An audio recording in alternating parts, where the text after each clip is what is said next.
Hello, it's Ted Ritzer with the Greening Government webinar speaker series. And we had a wonderful presentation yesterday led off by Dr. Peter Arent from Lund University on the topic of virtual meetings. And we're joined today by Elise, who is a founder of LUCID Meetings, which I think is a wonderful complimentary presentation. Now, our partners in this webinar speaker series are the Municipal Climate Change Action Center, the Alberta Climate Change Office, and of course my department, Alberta Environment and Parks. And it was interesting, at least yesterday, to hear from Peter about the concrete evidence that he introduced in the study of the government of Sweden ministries that looked at 180,000 civil servants. And one of the things that I found very interesting related to this speaker series is the reduction in CO2 emissions between those ministries that practiced and implemented virtual meetings rather than physical travel, and those ministries that didn't practice that. There was basically a 19% spread in CO2 emissions between those that practiced virtual meetings and those that didn't. And to have someone who's actually analyzed that and studied that over a period of I think about 3 years was wonderful to kind of introduce this topic. And now we get to discuss with you the whole idea of, well, once you are doing these things like we're doing right now, how do you actually sort of optimize the experience and the productivity by those that are actually practicing these virtual meetings? So Elise, your company, LUCID Meetings, is a leader kind of within the world on the practice of virtual meetings. Is that correct? Yeah, that's exactly right. And, thank you. I'm delighted to be here to talk about this today. And sorry I wasn't able to join yesterday. Yesterday, we're based in the US, was US Thanksgiving. But because virtual meetings are so excellent, I was able to listen in. And it was, really fabulous to hear him talk Dr. Arnfeld talk about the results they're seeing. That's got to be exciting for anyone who's in that change agent role, who's like really working to get remote meetings established in places where they haven't been established yet. So you can benefit from that swing in the carbon offset. That's really cool. And the data there is a really great proof point. Absolutely. Yeah, it was really, really fun. So shall we just go? Absolutely. Okay, so my talk today is also geared at people who are looking to do that, to champion change. I'm going to focus specifically on meeting effectiveness in a remote context. So like so many things, this particular topic, we can take it at all kinds of different levels. I had to kind of wonder, when we're talking about effective meetings, it's a very big, very sort of general topic. Where do I start? And what I've chosen to do today is to also look at research and data and say, okay, what can we talk about meeting effectiveness when we strip everything else aside and you get down to the minimal part? What do you really, really need to do? What matters most? So I will go ahead and start to share my screen and we'll talk about that. So a little bit about my work. I've been working in the online meeting space for 20 years, actually, in some form or another. And I've worked with clients from all kinds of sectors, both large and small, government and international organizations. And as Ted mentioned, I'm one of the founders of LUCID Meetings, which is an online meeting management platform. Now, so where something like Zoom is working on revolutionizing how people can communicate remotely, LUCID focuses on driving the structure and productivity of team meetings. And all of the platforms out there now, there's so many great things. They're all really, really cool stuff. But, that said, I wanted to start today with a few examples. This is a blue star range. It's a blue star gas range, and it is It is literally so cool. So the back burner, you can put in one of the highest BTU rating burners like available on the market that you can put in your house, which gets you incredible hot heat that will make amazing stir fries possible. And you can switch out those middle burners with an indoor grill. And the oven has like an infrared broiler and a fast preheat and industrial tray size capacity. So you can like make giant sheet cakes and all of these things. It is incredible. It's fancy. It's lovely. But I doubt that anyone here thinks that if we were to just install this in your house, you'd automatically become a master chef, right? We know good cooks seek out quality and equipment, but a fancy range is not going to take a bad cook and turn them into a good one. Same is true of a pair of nice running shoes. Nobody thinks that they can get a great pair of shoes and qualify to run the Boston Marathon. It just doesn't work that way. They help. I wouldn't run the Boston Marathon without a great pair of shoes. But if you want to run the marathon, you need to put in the work. And in the same vein, as a vendor, it hurts me to say this, but cool technology won't make your meeting worth attending. It just won't. So the premise of yesterday's talk was that by replacing travel policies with meeting policies and running more meetings online, groups could save money and reduce their impact on the environment. So that's great stuff. But you know, if it were that easy and that obvious, why aren't more groups already doing that? We all want to save the planet. We all want to save money. We all like having our time back. Why would we not do that? It's, you know, technology's here. It's really not that expensive. We are frankly not that far away from this, where we get to have those fabulous Star Trek kind of conference calls with our holographic partners on other planets, well, or at least on the other side of our planet. So one of the big reasons that prevents people from turning from their face-to-face meetings to virtual meetings is we know how to run meetings when we're face-to-face. We feel like if we meet face-to-face, we can get a better result. Those of us who have been trained in facilitation and in meeting leadership are trained how to run these exercises and how to do this kind of work and how to manage the conversation in the room, like literally in the room. We know how to use the walls, all of those kinds of things. Frankly, also, a lot of us enjoy traveling. That couple of hours on the train to read your book is a delightful thing sometimes. So, but really it's this result issue. When you get face-to-face, the incentive and the motivation and taking the time to make sure you get through a topic and you get to a result is easier to do, and it's more likely to happen. And frankly, if you can't get the result you need, no amount of CO2 offset is going to compensate for the lack of time and progress that happens when you don't get what you need to get out of your meetings. So today I'm going to talk about how to make your virtual meetings as successful or perhaps even more successful than the meetings that you're traveling to today. We're going to look at what the research over the past 15 years says about what makes for an excellent meeting, and what we've learned from leading edge companies that already work and thrive in an entirely digital workplace. So just a quick, upfront sneak peek. Like great cooking and marathon running and all of those other things, this solution involves a combination of knowledge, skills, practice, and yes, the support of the right technology. Luckily, learning to run effective meetings is a whole heck of a lot easier than qualifying for the marathon, so it's not that scary. All right, agenda-wise today, I'm going to start by looking at data. What do we know from research specifically? What's happening in our meetings today, and what does that look like?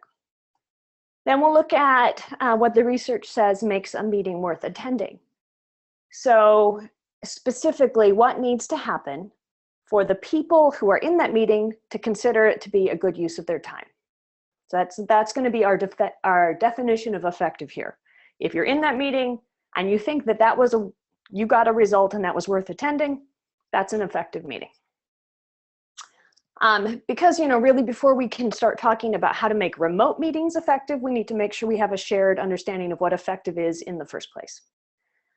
Again, I can tell you up front, there won't be a lot of surprises here, but I feel it's important to dispel some of the myths that we have around our meetings, some of those things that get in our way that trip us up, and hopefully you'll learn something that will change how you feel about those things that you probably already know.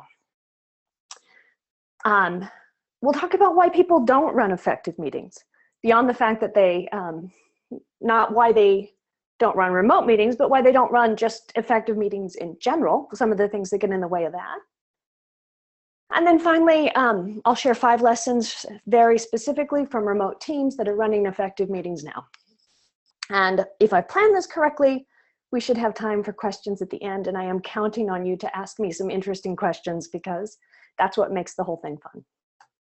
Okay, so let's dive in. What do we know about meetings? This is literally meeting science and data. Well, let's start with some myths. Everybody's favorite blog post, meetings suck. How many times have you seen that come across your feed? Meetings suck. Everyone's wasting time in too many meetings that last too long and have too many people in them. Okay, common belief. And actually, the lots of meetings part is actually true. So in the 70s, experts claimed there were around 11 million meetings per day, and you actually see that figure used quite a bit now in the US. And by 2014, that figure is actually closer to 56 million meetings per day in the US alone. Now, my data's US. I would assume that there's been a similar growth in Canadian meetings, because while it's a big, fantastical looking number, we should consider the context. The number of people working in the US economy from 1976 went from nearly 89 million to 146 million. So you got a lot more people. And in that time, our economy has shifted from an agricultural, industrial, manufacturing based to more of a services and knowledge based economy, all of which require a lot more coordination and collaboration than, farming did. So the rise in meetings is actually not necessarily a cause for alarm, especially since while there are a lot of meetings, I personally have not been invited to all 56 million of those meetings, and I'm sure you haven't either. So, yes, there are a lot of meetings, but is that actually relevant to how many meetings you should be in or should be holding? Not necessarily. And in fact, if we look at how long those meetings are and how many meetings we each attend individually, the maker-manager split still applies. So we find that people who are employees tend to meet between 1 or maybe 2 times a day, and people who are in management capacities will meet quite a bit more. So not everyone is in meetings all the time. There's quite a dramatic split there. And another part of that myth was that the meetings last too long and there are too many people in them. Well, it turns out more than half of the meetings last under an hour. And if you're getting into the really, really long meetings, that's really less than 1/3 of our meetings that last more than 2 hours. Also, in terms of the number of people in them, we're usually dealing with fewer than 4 people in a conversation. So while certainly there are definitely a lot of meetings that go too long and have too many unnecessary people in them, that's not really the bulk of where our time's being spent. There we go. Employees and managers, got it backwards, but there they are. So finally, in our myth, the last or the capping statement is meetings suck. How about this idea? Well, it turns out that that's not all that straightforward either. The studies looking into how people feel about meetings, are they a waste of time? Do they work for you? Came back showing some pretty stark contradictions. Here's a quote that I like from Steve Rogelberg. It's a little academic, but it's a good quote. He basically said, more than half of the employees we surveyed said they publicly complain about their meetings. But there was an intriguing paradox within this self-characterization. The majority of individuals in the complainer group actually admitted that they did not feel as negatively as they had indicated publicly. Indeed, in private surveys, employees offered accounts of effectiveness in meetings that were quite favorable. So somebody complains to you, meetings suck, I hate my meetings. Ask them, how was the last meeting you were at? Was that a good use of your time? And the conversation changes. So specifically, if other surveys came around, in the same survey, they would switch the question. First question they would say are too many meetings a waste of your time? And people would say, oh, yes. And then they would say, well, how effective are your meetings? And the data looks a little bit more like this. So most people think meetings actually work fairly well, with ample room for improvement. So, okay, so while that might be interesting and all, how is it relevant to what you need to do for remote meetings? Well, I wanted to share that because I think bad generalizations really lead to bad solutions. So if you are looking to fix your meetings, while there are meetings that suck, and there are teams that meet too often with too many people, and maybe that's you, and if so, I am so sorry. But that's really not the bulk of what's happening for most of us. And yet this mythology underlies a lot of the advice you're going to see. So as you have new people coming into your organization and you're training them how to run meetings, if you start with this idea, if you start in this false belief that your meetings are too long and too many people and a waste of time, you're only going to solve the part of the problem that matches your myth. So today we're going to look at those numbers, and then having that in mind, the next time you look at your meetings, I invite you to look past the generalizations and approach each and every meeting for what it is. It's one of the big keys. The question is not really how to make meetings effective, as if meetings in general meant anything. The question is, how do you make this specific meeting that you're going to have next worth your time? The way that you approach a program kickoff or a community outreach session is going to be entirely different than how you should handle a one-on meeting with your supervisor. And yet they're both meetings, right? So that begs the question though, are there any useful generalizations that we can put to use? Obviously, we need to start with an understanding of effective before we can work on layering remote onto our meetings and making that effective. So let's look at what the research tells us about effectiveness.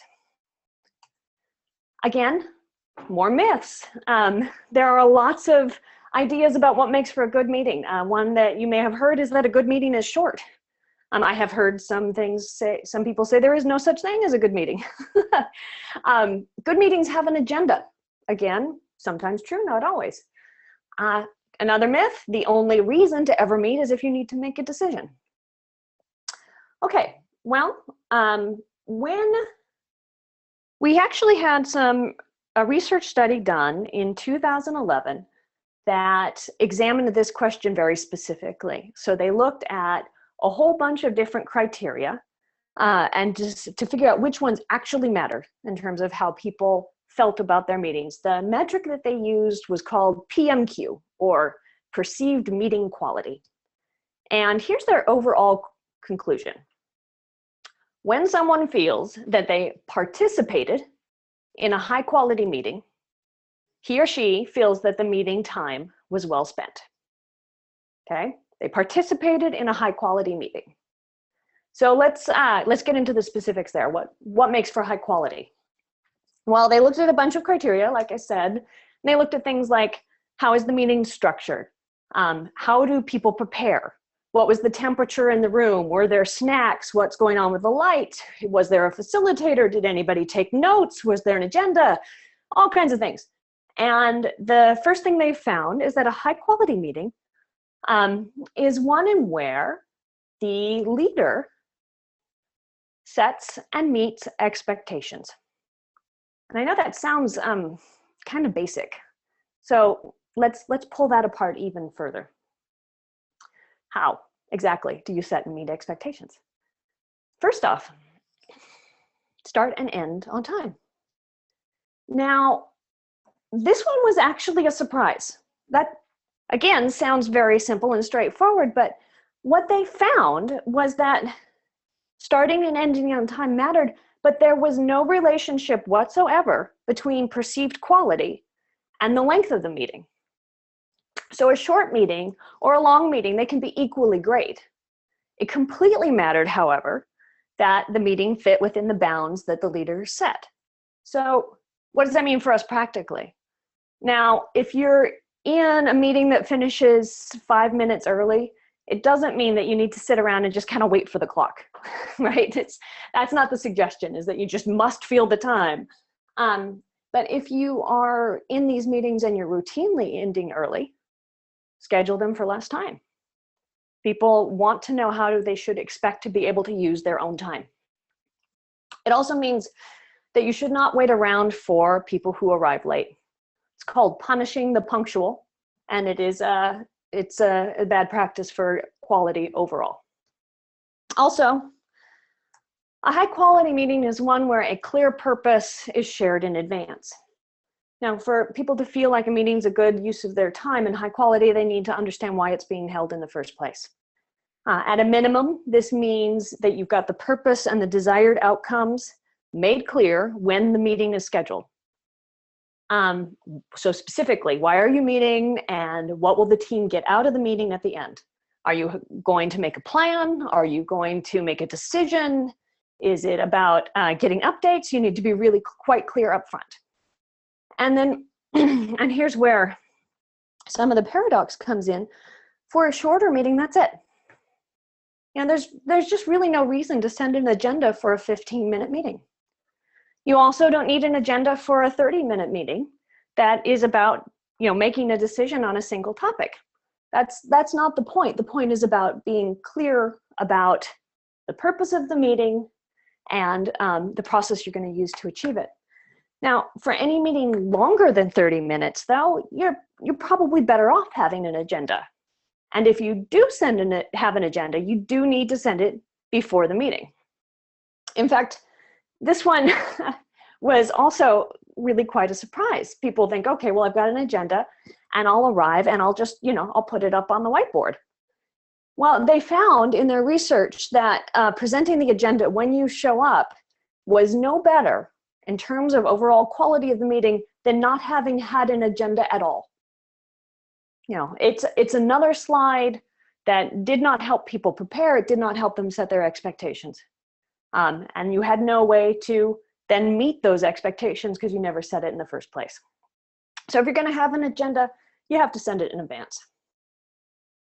So after that, in terms of this question of high quality part of the equation, the only other thing that the researchers found were really significant in terms of people's perception was the quality of the environment. So their research was done with face-to-face meetings. And so in that case, they're looking at things like, was the room big enough for all the people who needed to sit in it? Or, was the temperature okay? And, were they comfortable? Were there snacks? In the virtual context, this applies to. In the virtual context, when we're talking about the comfort of our place or our situation, that means you use a tool that works and that you basically know how to use it, right? People are not awkwardly trying to figure out how to even get on the call or click a button. But that's, in terms of bars, it's not a super high bar. That one's not nearly as tricky as like saying, gosh, I really need to be very clear about why we're here in the room in the first place. That turns out to be more challenging. So let's not forget the other really big factor in leading people to rate a meeting as being a good use of time. And that's that they participated. This one's huge. So we know that when people aren't actively participating, they multitask. So while whoever is doing all of that talking might think that they're achieving something in that meeting, if the people have their attention elsewhere, that group can't get to a shared result. They will not walk away having learned the same things because they weren't there. They weren't paying attention. And before you jump to the wrong conclusion, while this survey I'm showing is talking about things that happen when people tune out of a remote meeting, so, you know, check their email or pretend that their internet connection went away. Whoops, sorry, lost you, tunnel. They found when they did similar research on face-to-face meetings, they found very similar kinds of responses. There, the things people claim to do were daydreaming, doodling. Occasionally we see pretend to take notes, and the random admission of napping. So, you know, if someone's not participating, they're not getting anything out of that meeting. So what needs to happen then? Well, it's the leader of the meeting who makes participation possible. So for someone to participate, each person who's in that meeting needs to have a reason to be there. Seems simple, but for leaders, what this means is that when you schedule that meeting, you need to only invite those people who you expect to actively participate. So if you think you're inviting people because you're not entirely sure what the politics of the situation are and who needs to be involved, or you need to invite somebody because that's what you've always done, or because you're afraid you're going to hurt their feelings, what you're actually doing is creating the conditions for a bad meeting. Because the second part of this is that each person needs to have the opportunity to participate. And this gets harder the more people you have in the room. So the research shows that the more people are present in a meeting, the less each person participates, or at least the less that they feel that they participate. And the harder it is to keep everything coordinated. And, you know, they found that this was the case even if you involve facilitation. So once the group, and depending on the study you look at, it's, you know, somewhere between 5 and 7 people. Once it gets bigger than that, people tend to rate the meeting a little bit lower in terms of quality, because it's really easy for someone to feel like they're not needed, or worse, that they're wasting their time when there are a lot of people on a call. And then finally, as a leader, it's your job to make sure that everyone comes prepared to contribute. Now, we know that not everybody needs to be prepared or, you know, frankly, even informed before they're quite happy to offer their opinion. But, you know, if what we're after is an effective meeting, we really don't need it to be a meeting that's dominated by lots of posturing, which really doesn't do anyone any good. So as a meeting leader, you want to make sure that people have any pre-reading in advance, any information they need, so that they can come prepared and informed and contribute actively, which, you know, happily gets you a better result at the end anyway. So we're halfway through. That's the data part. Let's just sum up real quick. To lead effective meetings, virtual or otherwise, you want to be clear about the meeting purpose and the desired outcome up front when you schedule that meeting.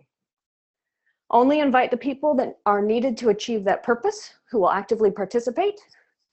Send any material in advance. Start and end on time. Make sure everybody has an opportunity to participate. And then finally, make sure everyone can participate. And this is about getting your environment or your technology right. Like I said, maybe a little bit of a different perspective, but there shouldn't be any surprises on that list. Anybody who's looked at running a decent meeting should find those things comfortable.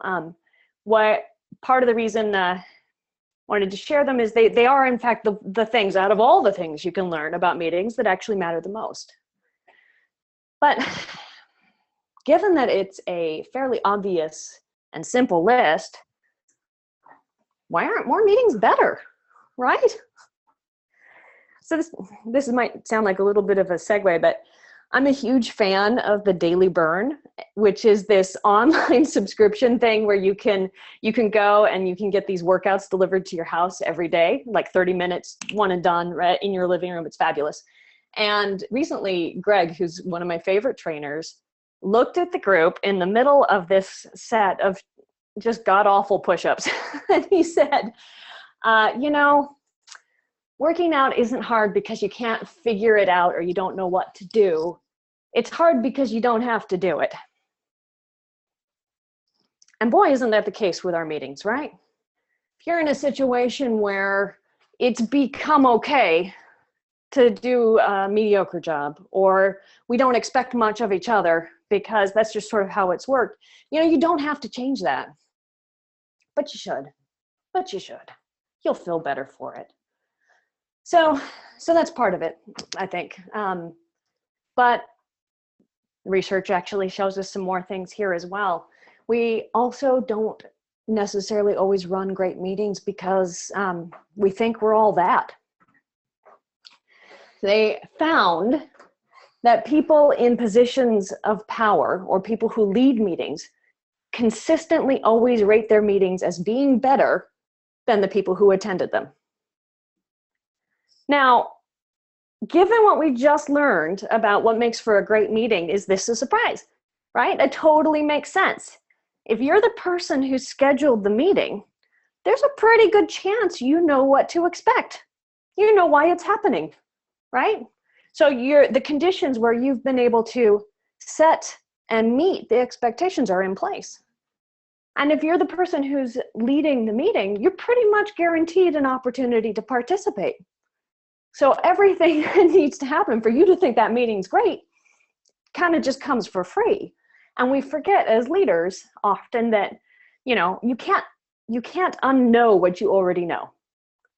So the prep advice is about making sure you give everybody else a chance to also know that, so that they can all have a quality experience. This leads to lots of bosses and managers who lead truly terrible meetings, and they're blissfully unaware about it. They really think they're awesome. It's not necessarily make them bad people. It's just what it is. So, but that's not all. Even if meetings aren't great, the research finds that they're better than the alternatives. So this is data from a 2015 Workfront study that said that meetings waste time, but then when they were asked to rank the different kinds of communication and how effective they were, meetings came out on top. So, and as we talked about before, even though they say they do, people don't actually hate meetings enough necessarily to do anything about it. We've talked about that one. We won't belabor the point on that. And lastly, I think, we can look at all of this data and all these stats. There are other, I think Peter talked yesterday about how executives spend up to 30% of their time in meetings. I've seen things that go up to 50 and 80% depending on the industry you're looking at. It's an enormous amount of time. It's an enormous amount of money. And yet it doesn't, in most organizations, get any particular focus. And I think personally that this is because we have an abundance mentality around meetings. When you work in the same location or even the same time zone with other salaried people, especially those whose wages you don't personally need to pay, it's really easy and really natural to see their time as an abundant resource. You've got a question, you need to get the group together on a decision, you just throw another meeting on the calendar. We take each other's time for granted, which I don't think makes anybody a bad person. It's not it's not a greedy resource thing. It's really just not all that different from how we approach natural resources. While intellectually we know that climate change is here, it's a big deal, we need to be so much more careful with our resources, it's often hard sometimes to pay attention to that when you live in a place of abundance. Yeah, I'm based in Portland, Oregon. I don't know if you're familiar with Portland, but we are sitting at the confluence of a couple of major rivers. We're right at the head of a couple of amazing agricultural valleys. This fall, up on my street, and I live in the city, the apple trees were so full of apples that as they fell, the sidewalks became slick, and it's rained. It's rained all fall. So living in a place like this, it is incredibly difficult for me to remember that food and water are precious resources that I need to treat with some kind of scarcity. And I have seen over the years that in the government offices and in our larger corporations, we are similarly surrounded by people all the time with an apparent abundance of time. And it makes it really hard to do the extra work required to treat this time like the precious resource that it actually is. Because, you know, you really don't have to. So let's get to some tangible, actionable things you can do as you go to embrace a remote meeting policy with all that in mind.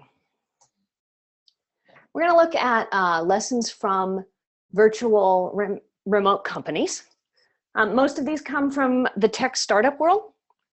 And it's not because there's anything particularly special about technology. It's just because these companies tend to be some of the only purely distributed companies out there, which means that for many of them, there literally is no office location at all. I want to take an objection you might have right up front on.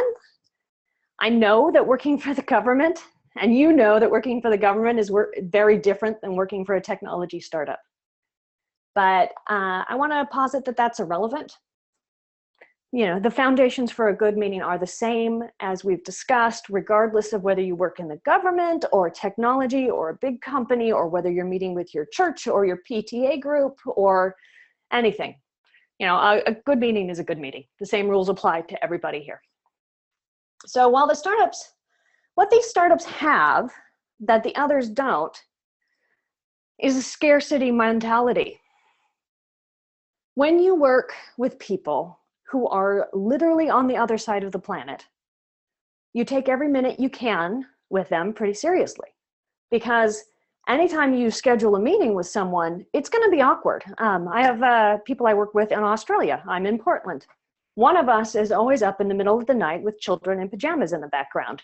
You know, we don't throw meetings on our calendars casually. We take that time very, very seriously. We also find ourselves in positions where, you know, your funding is set to run out in 5 months, or some of these companies have no funding of any kind, and, you know, they're still trying to make sure that everybody gets paid. And when you know that in that kind of situation, you know your time's precious, and you need to put as much of it to being productive as possible if you're going to survive as a business. So these companies, and of course I've included my own in here, do more with less because we often actually have less. It makes it easier. Necessity, scarcity, mother of invention, and all that.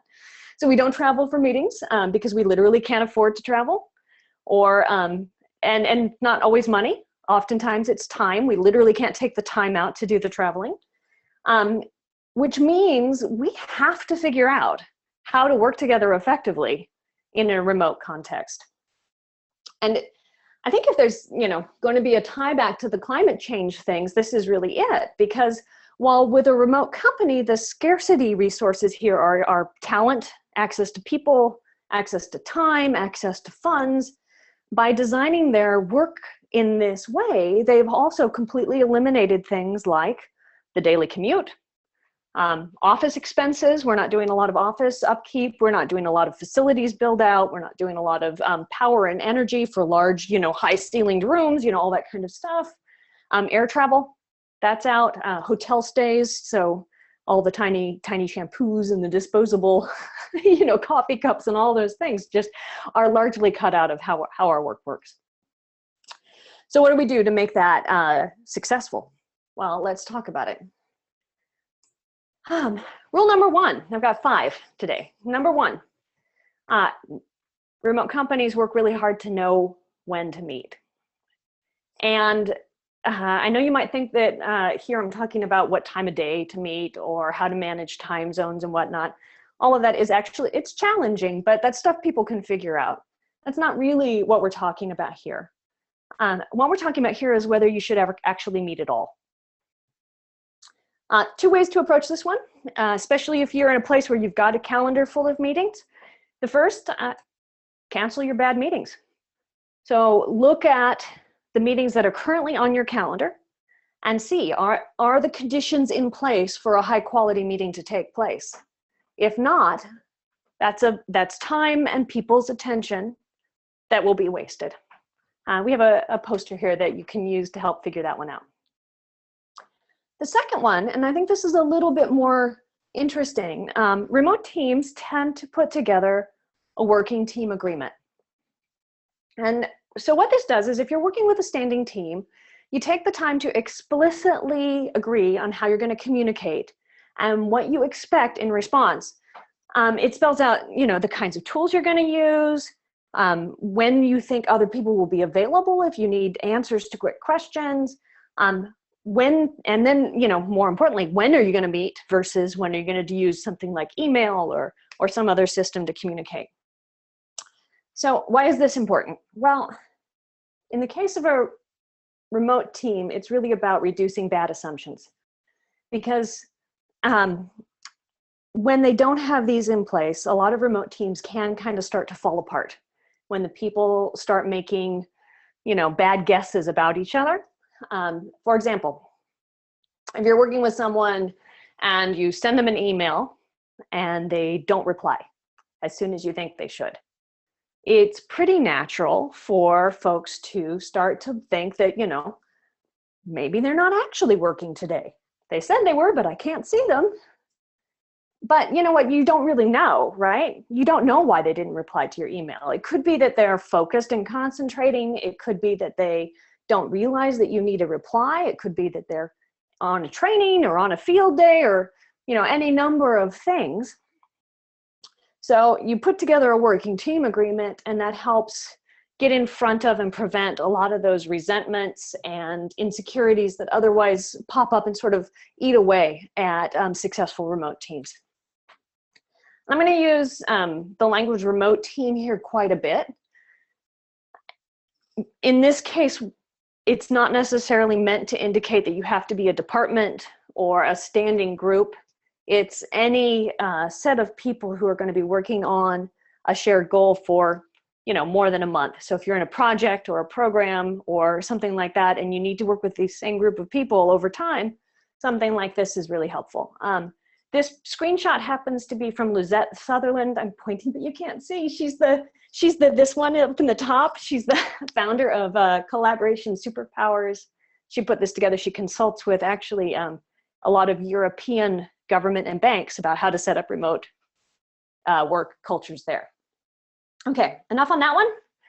Number 2, find a cadence.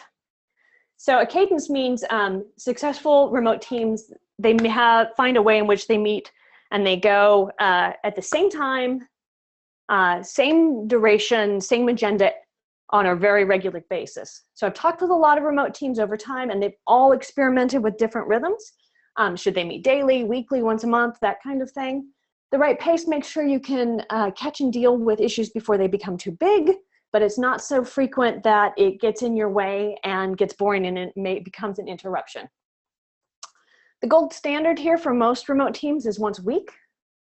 You do 1 meeting a week per group, and it lasts about an hour. It also happens to be the cadence that's recommended by a lot of the business management experts for leadership teams in terms of how to keep a company or an organization in sync and moving forward. Now, I said right earlier that regular meetings usually have the same agenda every week, and that brings in another point here, which is that they don't necessarily have exactly the same topics, but they do have the same structure. Peter talked about yesterday that structure is more important in a remote team meeting, and that's absolutely correct. So what you're doing when you have the structure right is it helps you, getting that structure right actually helps a virtual group hang on, gives something to hang on when they're working through the conversation. Otherwise people can kind of get lost. So a remote team will find a structure that works and then put it in place, which means they've done all of that work about setting the expectations of how they're going to meet once, right? So they find a way to run it, put it in place, that's where they run it, and they just iterate from there. It helps them be very effective without a whole lot of work every single time they meet. In our experience, we've seen that teams that do really well there are some teams that do well on daily meetings, and A lot that do well on weekly meetings, but any group that goes more than 2 weeks between meetings either doesn't have a deadline, so boards and committees, people doing long-term work, or they have a deadline they're going to miss. It's too long. 2 weeks is too long. Okay, cadence, important. Moving on. Remote teams use video, and remote teams use text. In a meeting, there are two things that you are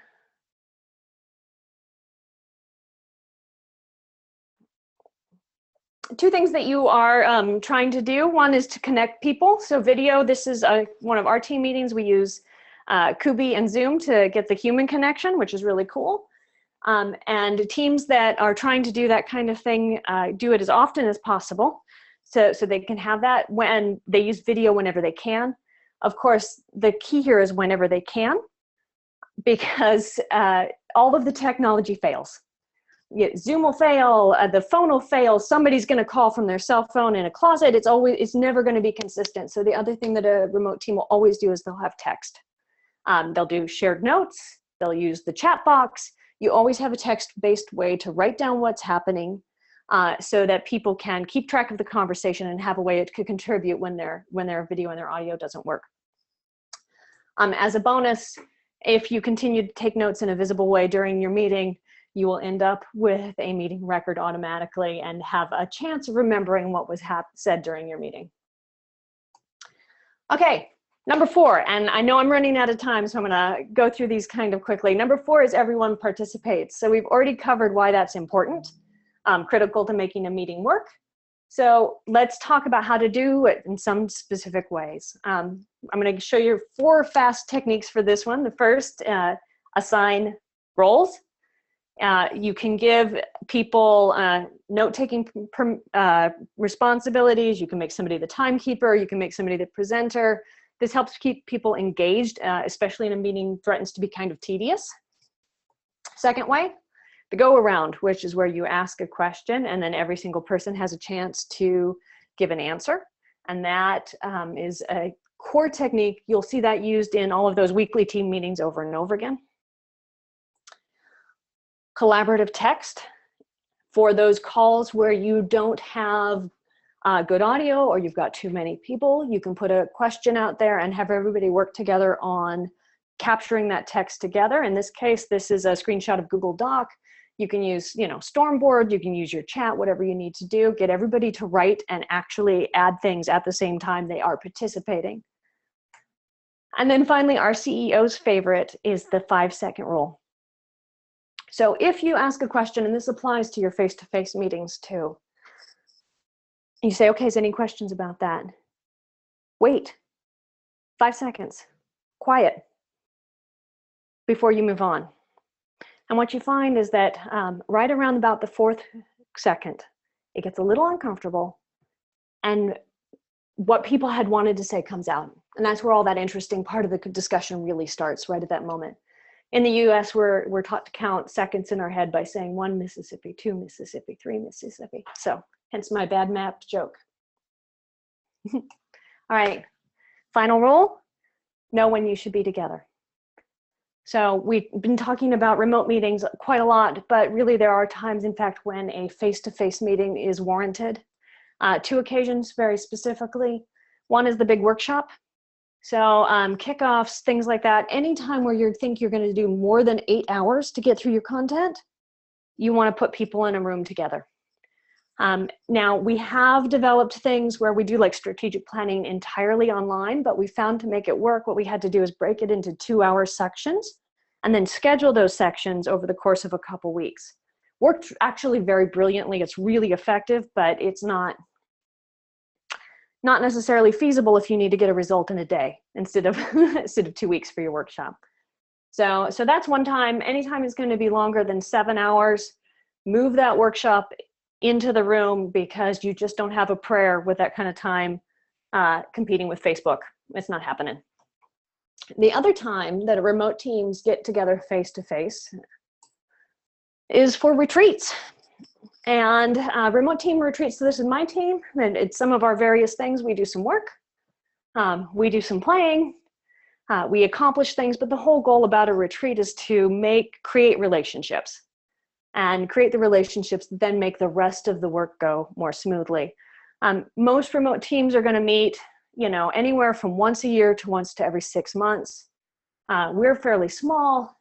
This is the team at Buffer. They meet every 7 months, 90 people. They don't work together in the same location, but they do get together about once a year. And I believe that's it. 5 lessons. Know when to meet. Find a cadence. Use video, use text.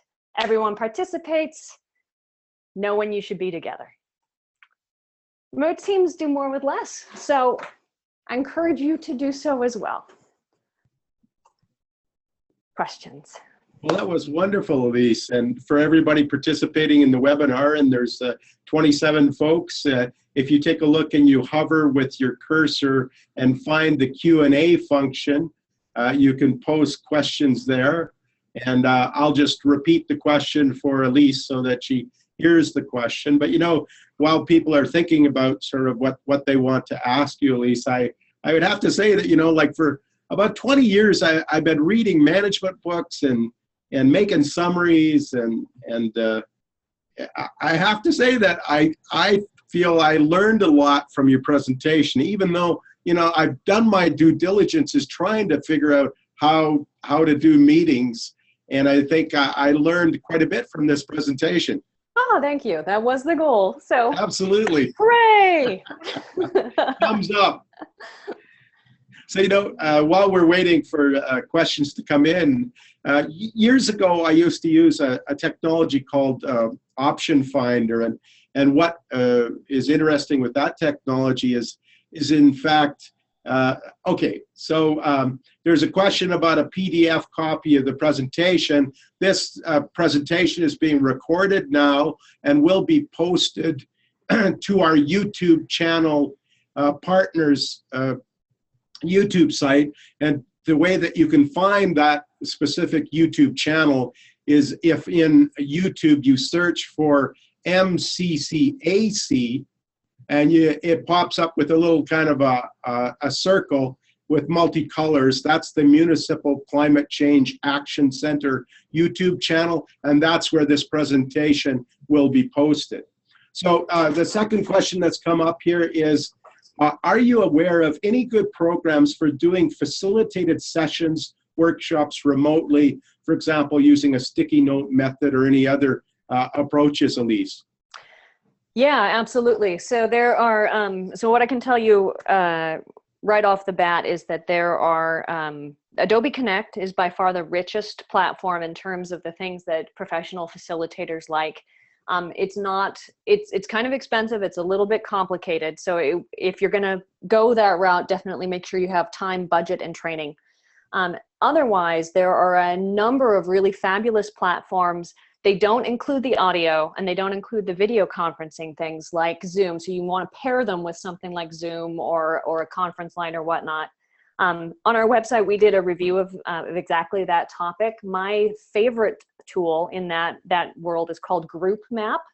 It's based out of a company in Australia that is, and they're entirely all over. How do you do sticky notes? How do you do a rank, a list, a sort, a group, dot voting? And at the end of it, it comes out with gorgeous reports. So you get to see, stack ranks on all of how do your ideas pull out. It's wonderful stuff. Stormboard, which we saw yesterday, is a decent tool that way.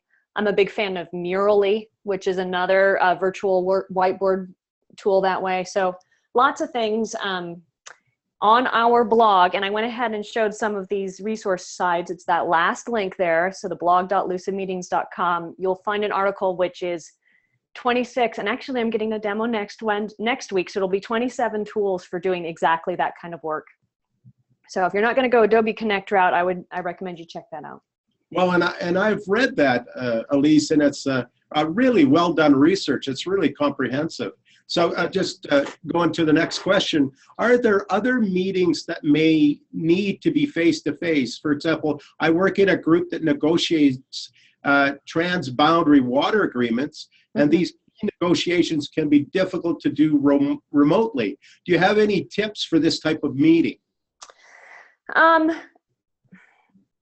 you know, I think there's a difference between difficult and impossible and to do face-to-face. So if you're doing a negotiation and it's truly a charged situation, certainly being face-to-face might be preferable. The things that make any of the meetings tricky, especially tense meetings like that, are people, right? I was at Thanksgiving last night, and my in-laws, I said I was giving this talk, and they started talking about all the problems they have with their meetings. You know, the angry person and the person who just wants to talk about their feelings and, you know, all of the things. And what helps combat people issues, whether they are emotional tensions or language barriers or any of those kinds of things, is structure. Because you can't count on ever being able to solve a person issue. People's is people's. they're hard and they're complicated. But when you highly structure your conversations, that's super important if they're remote, and it can also help with things like these tenser conversations. So you do things like design a process that leads the group through their decision making and through each section that's very time bounded, so you don't have room for passions to get out of hand, has very tangible results. You know, at this stage we're just dealing with this specific item, and then we're going to deal with this item. And in an online context, sometimes that can be a little bit easier because you can use technology to make that structure very, very clear, and in some ways to make that structure not your doing. Right, the tool is telling us now it's time to move on and do this thing. So I don't know if that was a helpful answer, but that's what I have on that one. Okay, the next question is, any tips to promote buy-in to online meetings from reluctant leaders, whether they are not tech savvy or like the traditional meeting? What kind of advice would you give on that, or tips? I think one of the things you can do is you can use some of the data about both time and cost savings. So while leaders may not be interested in the technology, they tend to be a little bit more interested in meeting their organizational responsibilities in terms of, you know, budget management, employee retention, you know, some of the things that remote meetings are proven to help with. So you can talk about those kinds of things. And then the other thing I would think is very important is when you've got a leader like that, you know, culture change always starts with leadership. So you want to pair those leaders with somebody who's comfortable with the technology. You know, give them a buddy and make it okay. Give that buddy all of the focus and responsibility for getting the tech right, so the leader has an out. You know, save their ego, make it safe. Yep. So. Well, as we wait for more questions to come in, I was mentioning this option finder technology years ago that was really interesting because, and the reason that I mentioned it is what it did that was really quite fascinating was it provided a way for people to provide input and kind of, you know, the RF voting pads and all of that. And I know a colleague of mine, Maurice Brunel, is experimenting with the use of a Zoom with smartphones. But the thing that I found interesting with that option finder technology was you would actually be able to gather some input and feedback that wasn't necessarily possibly hindered by hierarchies, you know, and reporting relationships. Yeah, there's a company now called Attentive.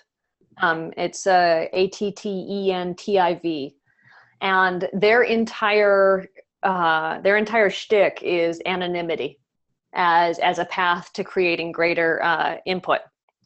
Basically, like if you don't know who is saying something, then they're more likely to be honest. I find that, you know, when we look at the stats about the number of people in meetings, it's very hard to be anonymous in any group smaller than 10 or 12, right? It's like, oh yeah, that's anonymous, right, Sally? You know who it is. So there are some things that you can do both in your in-person meetings and your remote where you use silence. to create some of that same situation. So if you ask for something and you want people's ideas, you say, okay, we're going to take 5 minutes. Everybody write them down. And then they share what's actually written down. It creates some of that same, I'm doing ideas and putting it out there without the hierarchy speaking in my ear at the same time. So. Well, and I would give folks a minute remaining to post questions. We're actually right on time now. It's noon. And we know what we're supposed to do then. Absolutely. So I'll just try and be quiet here for a minute and let folks the last opportunity to post questions before we end the session for today.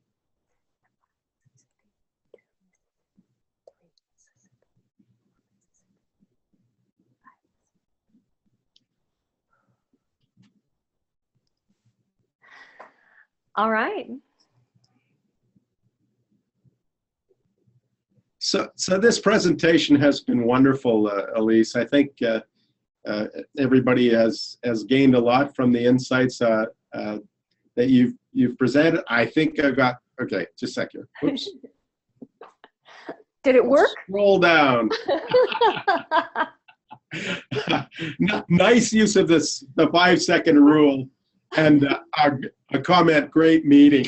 Oh, good. And it was fantastic, Elise. You know, on behalf of our audience, I would really, thank you. And of course, just remind folks that this presentation will be posted to the MCCAC YouTube channel. And thanks so much for being willing to present from, I'm not sure whether it's sunny Portland, Oregon. Oh, not so much. No, thank you for having me. Have a fabulous weekend. It was fun. Absolutely. Thanks so much, Elise. All right. Bye-bye. Take care.